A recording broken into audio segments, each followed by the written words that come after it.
Match was not so easy. It was a little bit tough. We started by struggling, but after halftime we expanded the gap, which is good for Kenya. Uganda is not a big team to us. We only look forward to meeting teams like India, Iran. Those are our biggest competitors. But in Africa, we are the giants. The event indeed has been eventful. It has been great. It's been a success.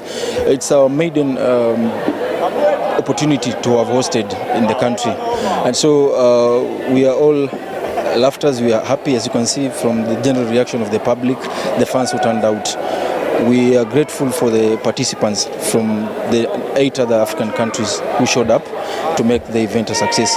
Without them, we wouldn't have been here, we wouldn't have been participating.